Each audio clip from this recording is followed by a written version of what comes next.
Chaitanya Prabhu Nityananda Shri Advaita Gadatara Srivasadi Gauravakta Hare Krishna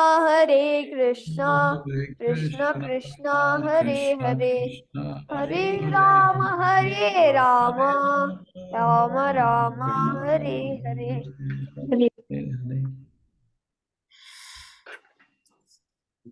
Jai Haribol. So I guess we'll just dive in to the verse. Today we're reading from Canto 2, Chapter 7, verse 20, a continuation of scheduled incarnations. Today, Chakram Chadikshvahitam Dasasu Tvatejo Manvantareshu Manivam Sadaro Bibharti Tushteshu Rajashu Damam Vyadahat Svakirtam Sache Triprishta Ushatim Pratayam Charitrai. The translation: as the incarnation of Manu, the Lord became the descendant of the Manu dynasty and ruled over the miscreant kingly order, subduing them by his powerful wheel weapon. Undeterred in all circumstances, his rule was characterized by his glorious fame, which spread over the three lokas, and above them to the planetary system of Satyaloka, the topmost in the universe. Purport by His Divine Grace, A.C. Bhaktivedanta Swami, Srila Prabhupada. We have already discussed the incarnation of Manu in the first canto. In one day of Brahma, there are 14 Manus, changing one after another. In that way, there are 420 Manus in a month of Brahma and 5,040 Manus in 1 year of Brahma. Brahma lives for 100 years according to his calculation, and as such, there are 504,000 Manus in the jurisdiction of one Brahma. There are innumerable Brahmas, and all of them live only during one breathing period of Mahavishnu. So we can just imagine how the incarnations of the Supreme Lord work all over the material worlds, which comprehend only 1/4 of the total energy of the Supreme Personality of Godhead. The Manvantar incarnation chastises all the miscreant rulers of different planets with as much power as that of the Supreme Personality of Godhead, who punishes the miscreants with its wheel weapon. The Manvantar incarnations disseminate the transcendental glories of the Lord.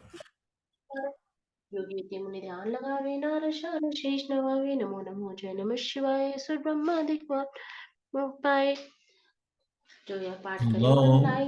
Somebody's microphone is not muted, so we can hear background noise. Please mute your microphone. Whose microphone is not muted? Thank you. So Sashwin is the host now. Okay, fine. That's fine. Good. So this is a continuation of the description of the different incarnations of the Lord. And of course, the different incarnations of the Lord are multivarious. These are the scheduled incarnations where Prabhupada is describing. Wow. I'm right beside the kitchen here and they're cooking very, very strong spices. Wow. Anyway, the Prabhupada is describing here the incarnations of Manu in the first canto. And then he goes on to describe the different Brahmas, the length of Brahma's life, and so on and so forth. So it's quite a technical stage of the various Manus, the length. it's so different from the Western description of how things work.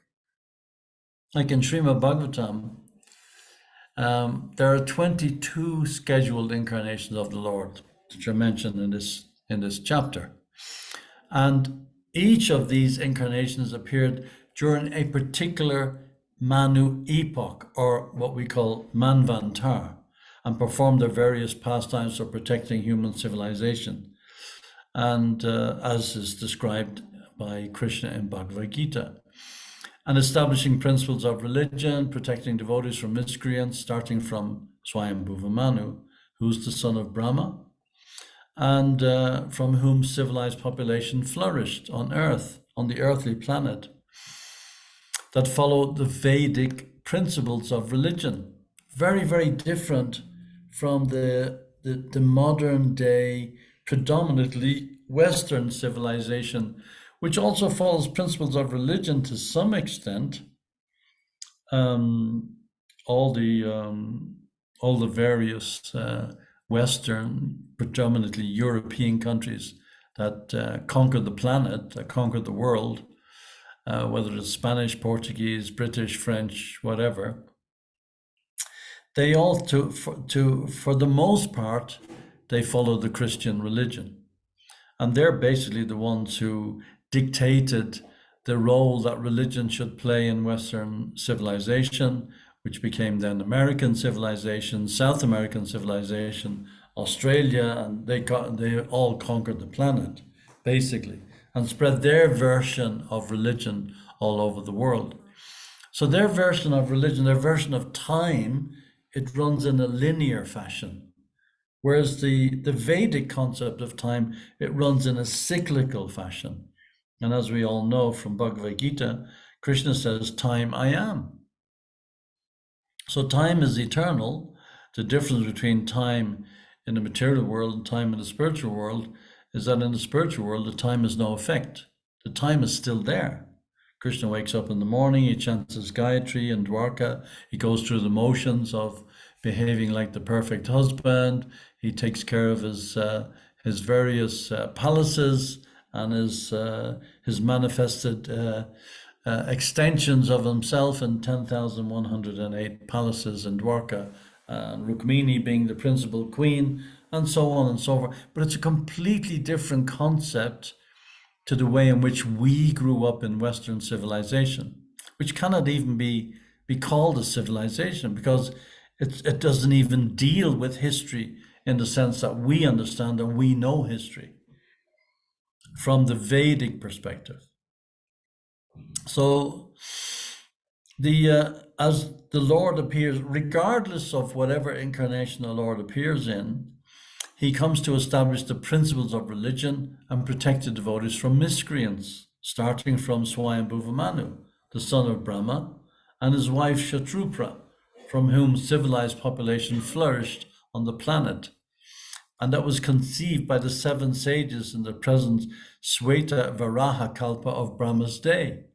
So this is all going back since the beginning of time, which is inconceivable. We're talking here of countless hundreds of millions of years, which is inconceivable to the Western mind.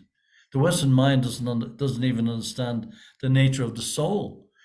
And the Western mind has no concept of the nature that the soul, the partial expansion, the microscopic expansion of the Supreme Lord, is inhabiting every single living entity in existence, whether it be a human, whether it be an animal, a plant, a bird, a fish, regardless of whatever it is, the soul is present in everything. Wherever there is a soul, there is life. So this very basic principle, which we all take for granted, is inconceivable to the Western mind. So the end of the previous Brahma's night and the start of the present Sweta Vatara Kalpa, or Brahma's day, some 1.97 billion years ago, we discussed previously in the previous verse that I did on Friday, then Hayagriva, the incarnation, appeared after slaying the Hayashirsha demon, or horse demon, who stole the Vedic hymns. And he transmitted those hymns to the 7 sages who heard the sound vibrations from the neighing done by Hayashirsha incarnation or Hayagriva incarnation. So the Vedas are a Purusheya, always a Purusheya. 7, they're self-evident means of knowledge without any author. And the means after the destruction of the previous creation, the sages received the Vedic knowledge from the Supreme Lord, who then preserves Vedic knowledge for the betterment of human civilizations and passed it on to their Brahminical descendants, who are the reservoirs for the most part, the Brahmins are the preservers of Vedic religion and culture in each millennium, or we can call it Yuga. So, according to the Vedic civilization and according to the Puranas, which contain the authentic history of human civilization, it states that humans have always existed on the earthly planet. Not this idea from Darwin that we manifested from fish and then the fish manifested into something else, and then there was a gradual development till the time when we manifested as human beings. We came from apes and monkeys, whatever the case may be. I mean, it's all nonsense. But the problem is, as Prabhupada used to explain in previous, in classes, Prabhupada would explain, when you're dealing with algebra, when you're dealing with equations, if you start off with the wrong number at the beginning, then the end result is obviously incorrect. So they can have so many theories, so many so-called scientists standing up and pronouncing that their theories are valid, and then another scientist will stand up and say, no, I've proven that theory is wrong and this theory is correct, and they'll all argue with each other till the cows come home. But the fact remains is they don't have a clue what they're talking about, because it all comes off the top of their head and there's no connection at all with reality. And that reality, because we are imperfect, we're prone to commit mistakes, and we're prone to not only commit mistakes, we're prone to lie, we're prone to be envious. So we're limited in our capacity, whereas the scriptures are unlimited in its capacity to explain the knowledge as it is, as it should be understood. But the problem is, the Vedic civilization is not in the dominant mode at the moment. The Vedic civilization is, for the most part, to some degree, suppressed. Of course, it's coming out now to the fore because of the mercy of Srila Prabhupada and because of his Shakti and a Shaktivesha avatar. He's empowered to spread the glories of the Vedic culture all over the world. And Prabhupada emphasized this fact many, many times. And it's something we as a society in ISKCON, we tend a little to forget, or not forget, we tend to overlook the importance of the nature of the culture of Krishna consciousness. And we have to adopt the culture. And when we adopt the culture and we match that culture to the philosophy, then everything is perfect. And everything falls into place and everything makes sense. So for the most part, we always go through cyclical cycles in the development of humanity, in the development of the universe, and in the partial devastation which are caused between the yugas, the Mahayugas, the Manvantars. Human population on Earth is diminished, sometimes totally eliminated by the arrangement of the Lord, and is again populated by another Manu, more sages, Daksha, Kashyapa, in every millennium, which is actually the Vedic cyclical yuga, Mahayuga or Manvantar, the history of the longest continuous history in the world from the start of creation. For the most part, the Western civilization goes back at the most 5, 6, 7,000 years. 5, 6,000 years is a drop in the ocean compared to the actual history of mankind. I think it is something like 1.2 million years since the appearance of Lord Ram. And we know the birthplace of Lord Ram. We know not only the birthplace, we know his parents, we know his whole history, we know the village in which he was born, we know the whole aspect, every aspect of his family life and all his extended family. Whereas, and we're talking here over millions of years ago. Whereas in the Western civilization, you go back 5, 6, 7,000 years at the most. So they may have so many things that they get into their archaeological antiquity and the linear Abrahamic history. It's so short because the beginning of time is not mentioned so well in archaeological antiquity by the authors and historians of the Old Testament because they didn't have that idea. They were for the most part very much in the mode of ignorance. It is sad to say. Vedic history, time is measured very accurately and minutely to the microsecond, as well as large scales of kalpa, vikalpa, calculations of Brahma's life, a Mahayuga comprised of 4 yugas. There's Treta Yuga, so many millions of years, and the Satya Yuga, 1.7 million years, and so on, and Dwapara Yuga, of which our Kali Yuga is the shortest, 432,000 earthly years. So it's 432,000 earthly years to Western thought is inconceivable. The problem is it's not so important the length of the yugas or the hundreds of thousands of years or the millions of years or whatever the case may be. But the fact remains is Western thought dominates the planet. And Western thought dominated also and influenced the thought of many millions and millions of people during the occupation of India.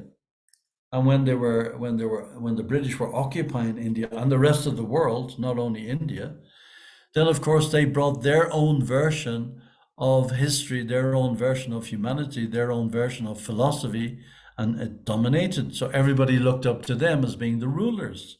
So everybody had to go cap in hand to the ruler if they wanted a position in society, or even if you wanted to live or survive. So naturally, over a period of hundreds of years of that kind of domination, then of course the influence of this mentality dominated the planet.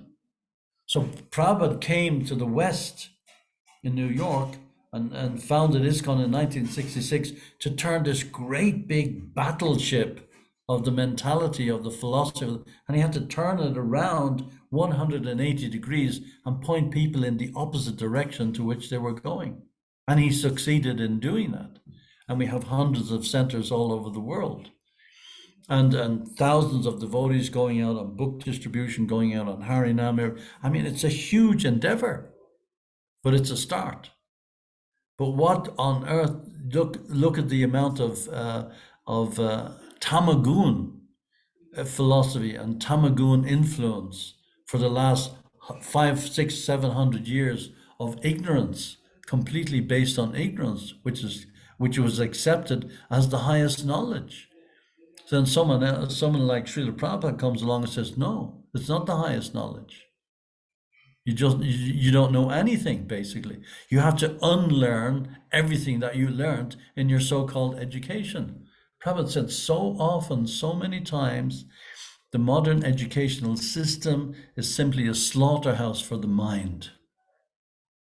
So imagine, 1,000 Mahayugas make a day of Brahma, or a Kalpa, which is equal to 4,032,000,000 earthly years. I mean, these are inconceivable amounts of time. You can't even get your head around the number. What to speak of understand the concept of the amount of time that's involved. And in a day of Brahma, 14 Manus appear, as Prabhupada is saying here in the purport. The duration of each Manu is 71 Mahayugas, or 308 million earthly years of each Manu. And there are 14 Manus in a day of Brahma. That's one day. And then, of course, Brahma has his night. A lifetime of Brahma, or a Vikalpa, is like an inconceivable amount, 311 trillion, 44 billion earthly years. I remember that from a purport in the Bhagavad Gita. Such type of complex time calculation cannot be found in the Abrahamic religions. since they don't measure time cyclically, but represent time in a linear manner, so their history is shorter than Vedic history, much, much shorter. So the British Christians, they ruled in order to force their Western time calculation based on the Brahmic linear history on Indians, they termed the Vedic or Puranic text as mythology. This was one thing that they emphasized. Oh yeah, it's mythological. And then of course they set up a so-called educational system. They dismantled, for the most part, the Gurukul system, which had been there for millions of years. For the most part, they dismantled it. They built their railroads, they extracted the wealth of the country, and of course they garnered great influence, mostly during the reign of Victoria. So they negated all the true events that occurred in the long Manvantar history by shortening the Vedic history to just 5,000 years, because that was within their concept and their understanding. So it's not that we're just simply negating what the British did and just emphasizing the amount of devastation and destruction that all these colonial empires had on the influence of all the places that they conquered. That's not so much the point. The point is that in today's society, all over the earth, everybody worships the Western civilization. And for the most part, also, we can see that Western civilization has made great advancement in terms of scientific discoveries and knowledge. There's no doubt about it. I mean, we have airplanes flying all over the world. People jump on a plane like you jump on a horse and cart, or you jump on a bus. It's not considered to be a big deal anymore. We have instant communication. I'm talking to you through the medium of this internet, which is an amazing discovery. And there's no doubt about it that Western civilization has contributed in many ways to the advancement of civilization. But then also in many ways, they've contributed in many ways, more ways, to the destruction away from the more simple way of life, simple living and high thinking. So something has to give. So what we're trying to do, what we are doing as a society, is we're reintroducing humanity to their original source. The Vedic Aryan culture spread throughout the world. I was reading an article a few days ago where in Nebraska or Ohio in the United States, they had a big coal mine. This was just 40, 50 years ago, in very recent times. And as they were digging out the coal mine, there was a huge dust that comes out of the coal mine, and it fell off the elevator and it broke. And in the middle, I put this on Facebook a few days ago, in the middle of this lump of coal was a Garuda bell. Now, the coal was reckoned to be a piece of coal. It takes millions and millions of years for that piece of coal to form. It's devastated forests that are crushed by the earth over a period of time, and that forms coal. And if that coal is crushed even further, then it forms diamonds. Ultimately, a diamond is just a piece of carbon, which has been crushed over time. So this piece of coal, which is considered to be maybe 100 or 150 million years old, in the earth, buried, taken out of a mine deep in the ground, it had a bell of Garuda in it. So how did that bell of Garuda get into a bell in the middle of the United States, which is only started in the 1700s? So obviously the Vedic culture was spread all over the world. And the culture was known throughout the continents of Europe. In my own country, Ireland, the name of the country in the Irish language has no meaning. The word Ireland has no meaning. It's an English word. It's a word that the English stamped, just like they stamped India on Bharat. India's no connection with Bharat. Bharat's no connection with India.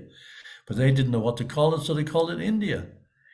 And India still adopted the same name. India didn't change its name to Bharatvarsh at independence in 1947. They still kept the British colonial master's name that they gave them. It has nothing to do with India. So it's the same with my country. My country, Ireland, it has no meaning in the English language, none whatsoever. But the name of Ireland on my passport is Golan Heron, which means the land of the Aryans. So that was like the same all over the world. The Vedic culture spread everywhere. So the non-Aryan races spread the Vedic culture and civilization until the occurrence of the Mahabharata War. And then after the Mahabharata War, it spread to they were scattered, and then the Aryans. I mean, this idea that the Aryan mentality was brought, from the invasion of of outside sources, and they came from Afghanistan and everything like that. I mean, it's just all the British rulers, without studying any Vedic or Puranic literatures and the truthfulness, purposely falsified the history of Bharat and shortened it to 5,000 years. So if you study your own glorious history, Indians would believe that the linear Abrahamic history as against their own Vedic and Puranic cyclical history, which is more accurate. But today, even in India, they accept the British version. They accept the Western version. And it's taken someone of the glorious nature of Srila Prabhupada to turn around and say, no, this is wrong. But for us to mentally accept that, even people coming from Bharat, they still totally revere and look up to their former colonial rulers and imitate them. And Prabhupada used to say that when he would go to America, that people who have immigrated to America, they're only interested in developing the same mentality as the white man. So this is something that we are changing, we are turning it around. It's like turning a battleship. It's a huge endeavor. So as we discussed in the previous verses, the Lord appeared as Karma, and then he got the Mandara mountain, which is drowning in the ocean of milk. He takes on incarnations, and he, by his wish and by his desire, again, to establish religion and destroy irreligion, as and when it is needed to control the balance between piety and impiety, and to protect the pious. So life forms in water, such as aquatics, amphibians, appear on the earthly planet from Swayambhuva and the different Manus, along with the development of human civilization. Not that it's not that the human civilization comes from fish. So Darwin's idea of evolution is not approved even by Western biologists and anthropologists. It is not confirmed, it's not a proven theory, but it also tries to negate the Vedic Aryan theory of evolution of the species.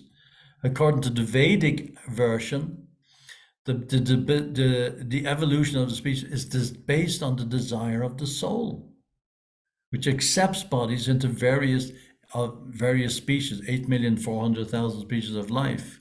And then you live in that particular body, and those bodies are provided by nature because we have a desire to fulfill the desires in that particular body. So nature provides them. It's not that we evolve from one species to the next. We don't. According to our karma, according to our desires, according to the degree of devotion or lack of devotion, we will get one body over another. So the spirit soul attains the supreme destination in the spiritual world when there is a development of the full consciousness of his relationship with Krishna. So we believe in the eternality of the soul, but the temporal body, which keeps on changing, that has nothing to do with the soul. Whereas this concept in Western Vedic, in Western civilization, is not known. So we have a very scientific division, very scientific. But again, this is completely unknown in Western society. We have 4 ashrams.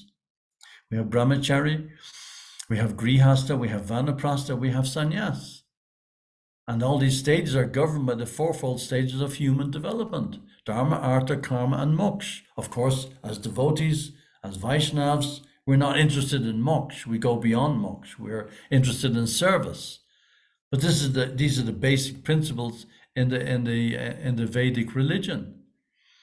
So in Western civilization, there's no idea of this division of society. And of course, when the British came to India, they perverted it and said, "Oh, this caste system, it has to stop," and they outlawed it because they didn't understand it.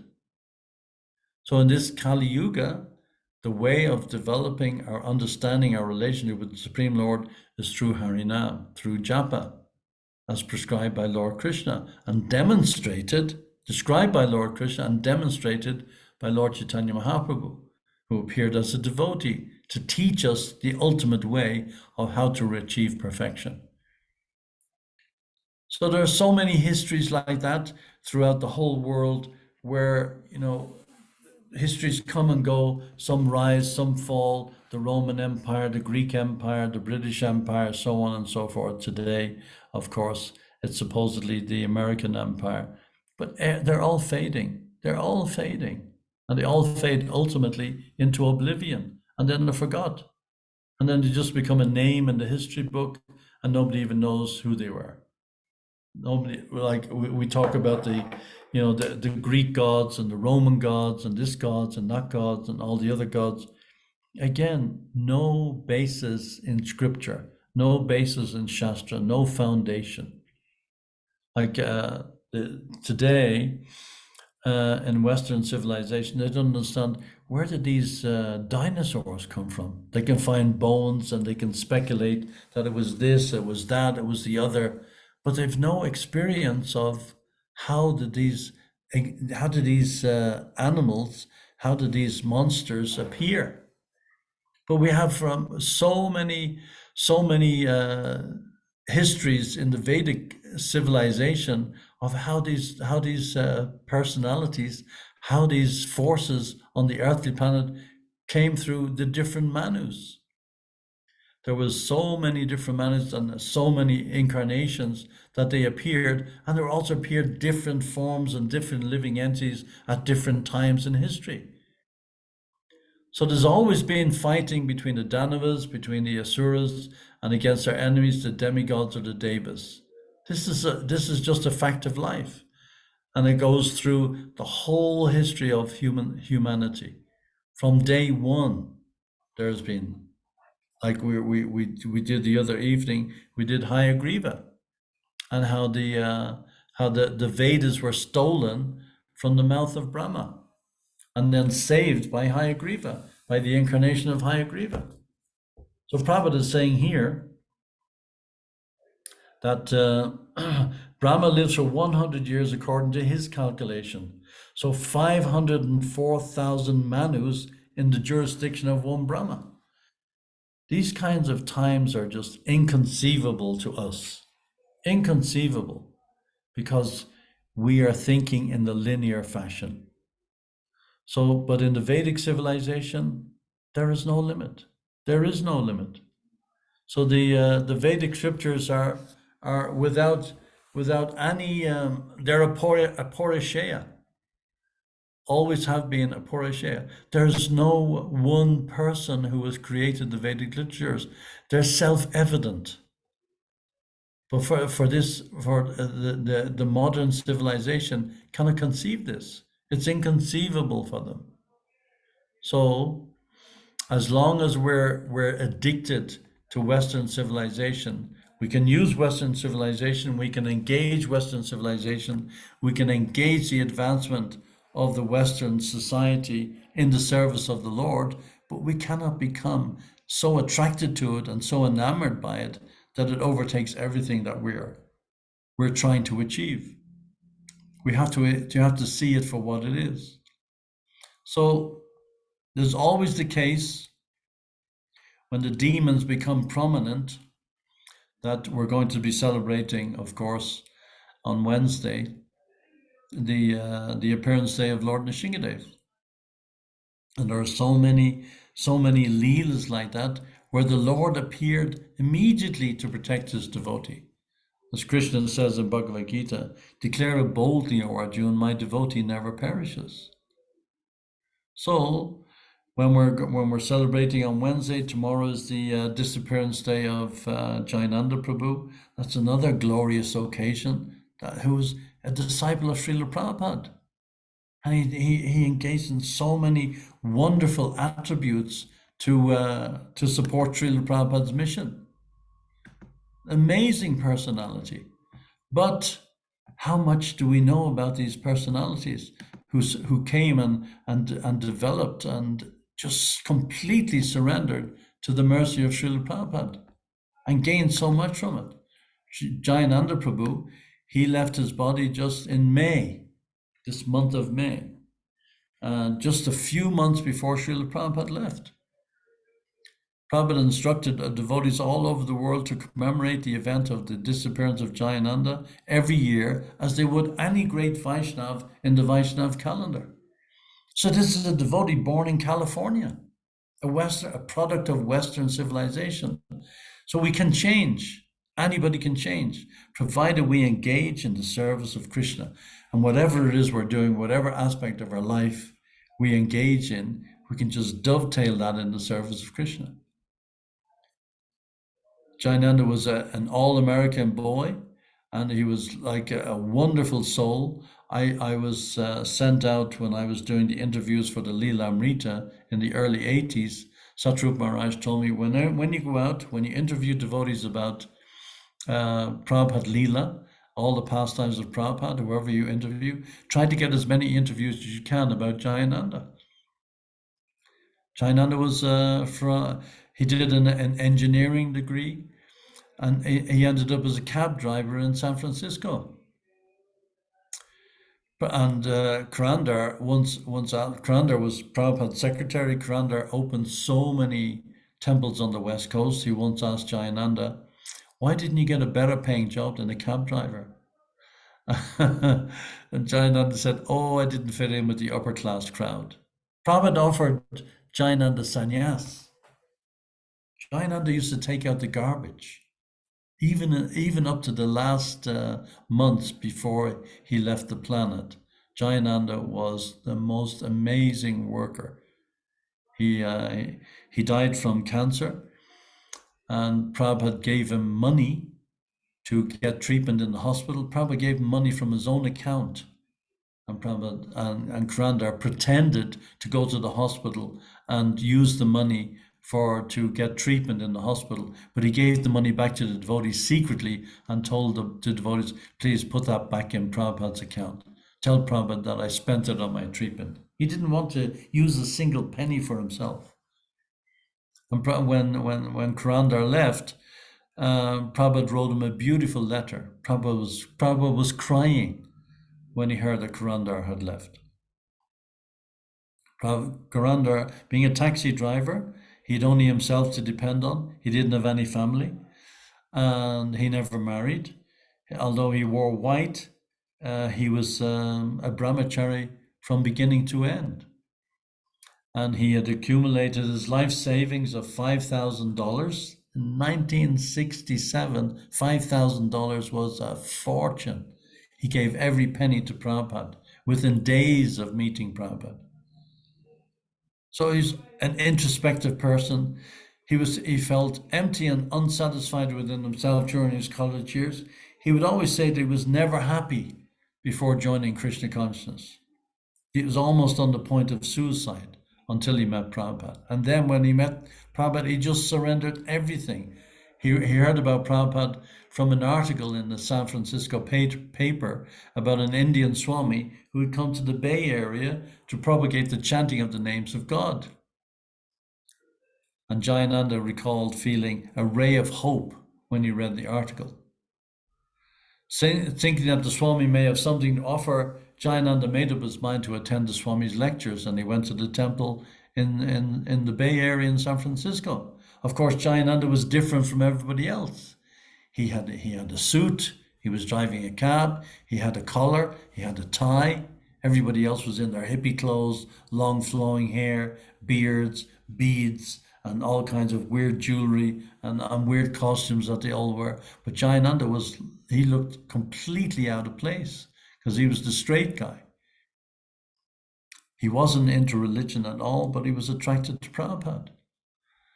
And he was especially fond of attending the lectures, early morning lectures before he would go off to drive his cab. And sometimes he'd be the only guest listening to Prabhupada early in the morning because he didn't mind getting up early in the morning. Prabhupada loved Jayananda. Sometimes he invited his disciples to take prasadam with him in his room. And Srila Prabhupada would cook and serve me, Jayananda said.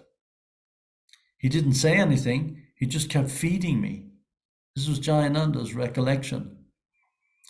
He just kept feeding and I kept eating. Jayananda was big. He's a very big-bodied devotee. Built the first rat cart because he was engineering background. So he knew how to make engineering products. So he built the first rat cart really strong.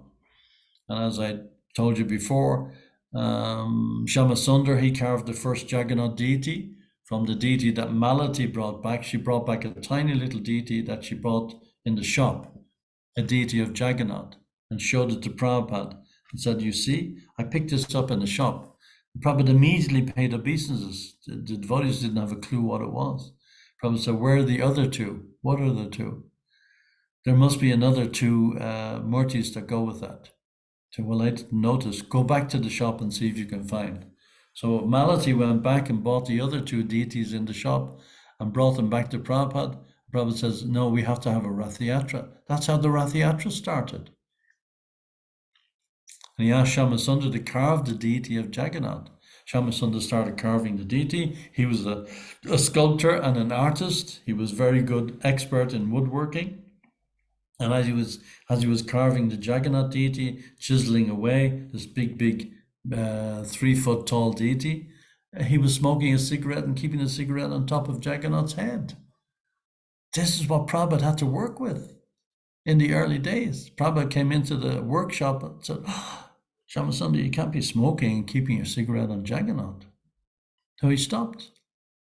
But this is what Prabhupada had to work with. And look what we have today.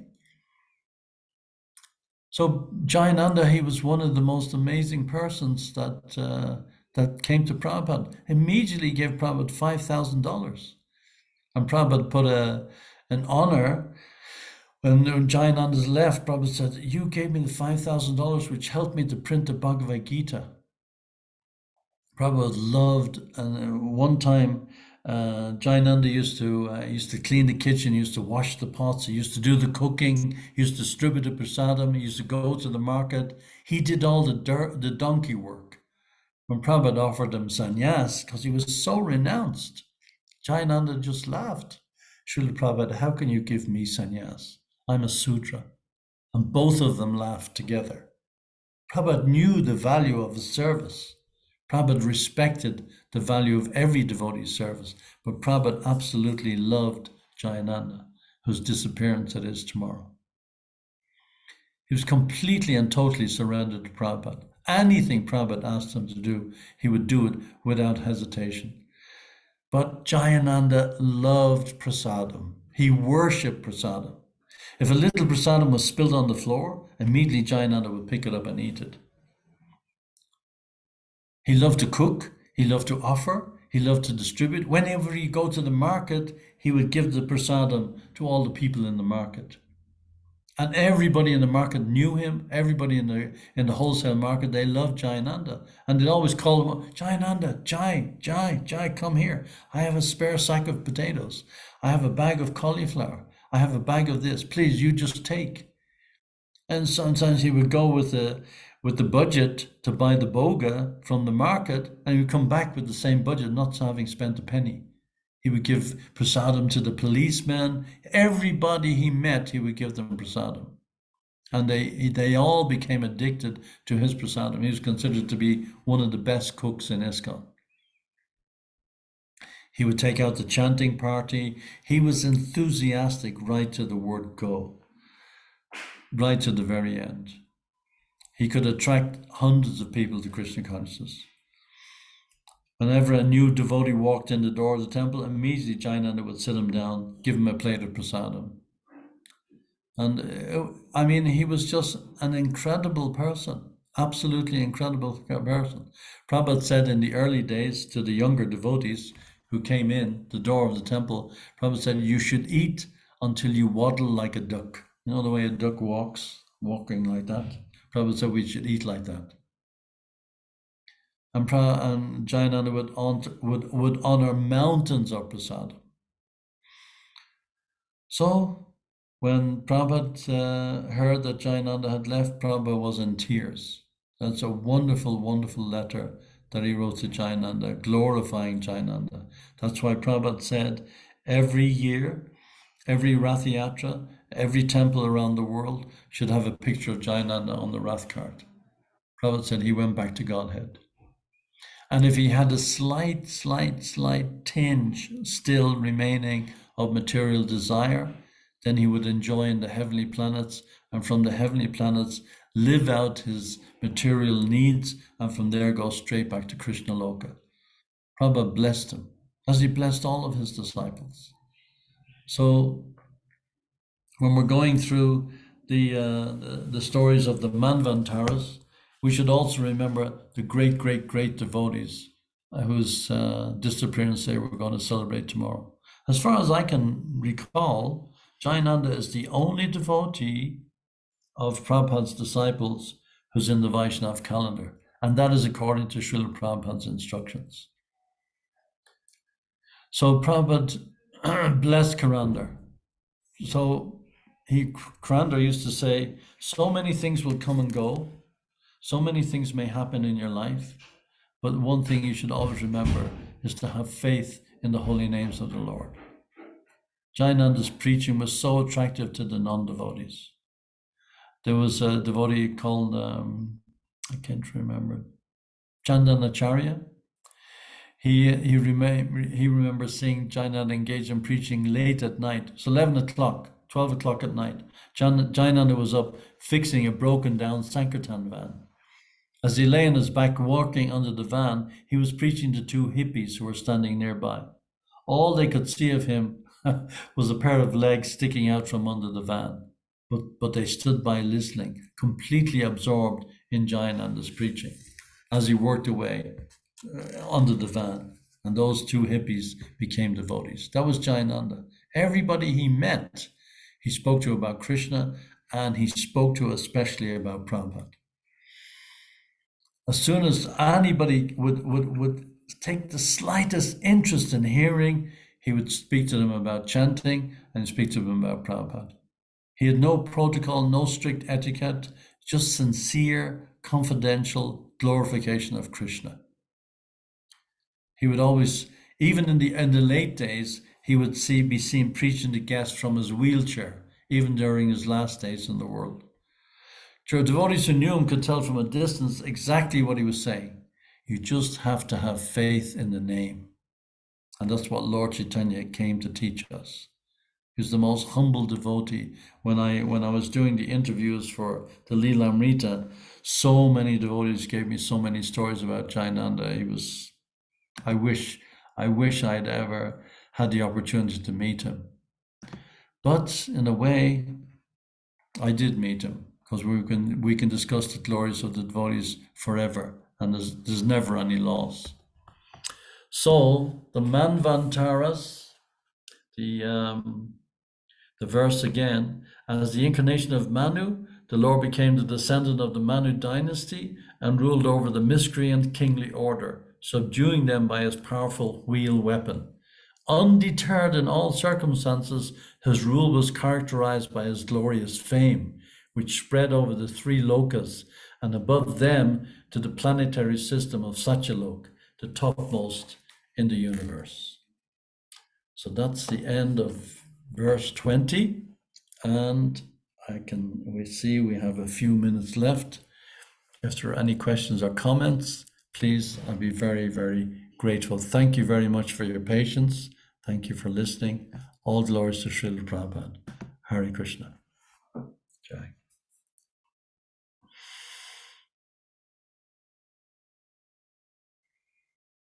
Bas. So we're doing Monavrat tonight. Okay, that's fine. I can appreciate that. Sometimes a bit of Monavrat is not a bad idea, actually. So, is it Sachin who's heading up? Is he the host, or who's the host? Or am I the host? Somebody else the host. Anyway, I think we can end there. Thank you very much. All glories to Srila Prabhupada. Part Prem Prabhu, Hari Bol. Hare Krishna, Prabhu. Dandat Pranam, Prabhu. Dandat Pranam. Jai Hari Bol. Yeah. Thank you. Yeah. Thank you, Prabhuji. Thank you, first of all, thank you, nice glorification, and Jayananda Prabhu, and also Purandara Prabhu. You talk about how the Prabhupada's disciple also talk about this one Manu in incarnation and all the things. So in your one doubt is there in your lecture you told in India, like the British people, the colonial, when there is no connection of Bharat, it was the old name, but they just give that name India. I know that one, the history, because this Indus River was there, so that who are resides beside the Indus River, they told India. So like that. And the thing is that if the Ireland, you talk about the Ireland, the Aryan's land, the Aryas, we know that Arya, the first the civilization was there, the Indus Valley civilization. The Aryans are moved across the world. Some are going to the Europe, America, those countries. Some are the Middle East, and some are in India like that. But the thing is that what is the real knowledge of the Aryans? Like what is now in India? There is Vedic knowledge and everything that is belongs to the Aryans. Why not? It is we didn't see except India, like in Europeans or a Middle East country or any others. Well, because like us in Ireland, we're also coming from an Aryan civilization. We didn't see anything. We couldn't see anything. Like Jesus says in the Bible, there are none so blind as those who will not see. There are none so deaf as those who will not hear. Because we were waiting for somebody of the power and the potency of Srila Prabhupada to come along and remind us of our original constitutional position. Without someone like Srila Prabhupada, we'd still be lost. We'd still be wandering around in the dark.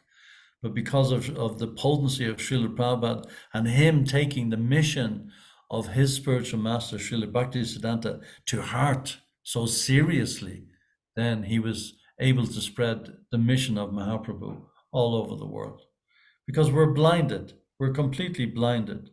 And unless we have this Srila Prabhupada's potency coming along and telling us, Jeev Jago, Gora Chandra Bole.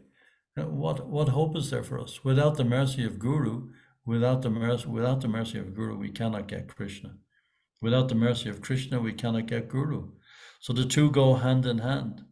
So fortunately, we are part of that Samahatma Sadurlabha. We're part of that tiny, tiny little fraction of people who have come to Krishna consciousness and are endeavoring to make our lives perfect. So what we want to do in our life now, to make some kind of endeavor to repay the debt of gratitude we have to Srila Prabhupada, is to give that message to others. That's our job.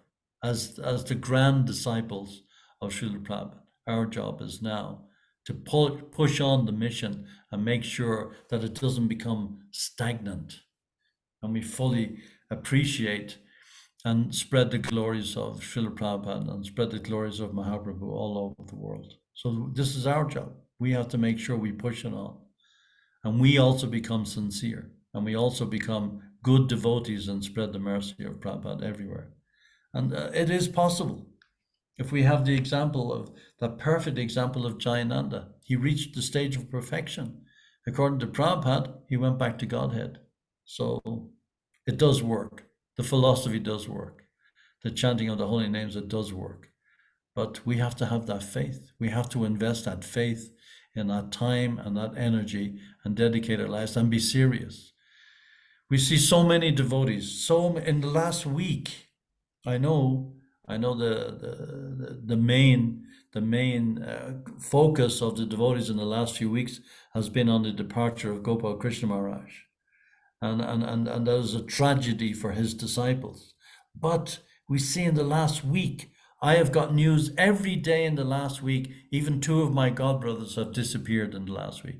People that I joined with. And there are other Prabhupada disciples who left only yesterday in Vrindavan. So many devotees are going every day now. We're getting news of devotees departing. So it's time for all of us, including me, especially me, to be serious and to push on this mission with every single last breath that we've got, and be serious about spreading the glories of Mahaprabhu. Jai Prabhuji, thank you very much. Hare Krishna. Hare Krishna, Hare Krishna. Thank you, Prabhuji. Thank you very much, His Grace Vidura Prabhuji. Also, he thanks all the devotees who are assembling here. I request anyone have any question or any comment, please. You can unmute, you can ask.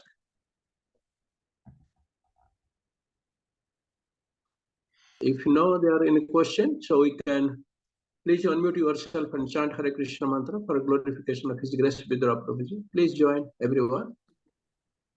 Hare Krishna, Hare Hare Krishna, Krishna, Hare Krishna, Krishna Krishna, Hare Hare Hare, Rama, Hare Hare Rama, Rama, Hare Rama, Rama Hare Hare. Vanchakalpataruscha, Kripajanabhavacha, Patitanam Bhavanebhyo, Vaishnavebhyo, Namo Namaha. Srila Prabhupada Jai Srila Prabhupada His ki Grace Jai. Vidura Prabhu ki Jai. Nitai Guru Premanandi. Hari Hari Bol. Good night, everybody. Thank you very much. Hare Krishna. Hare Krishna. Thank you very much.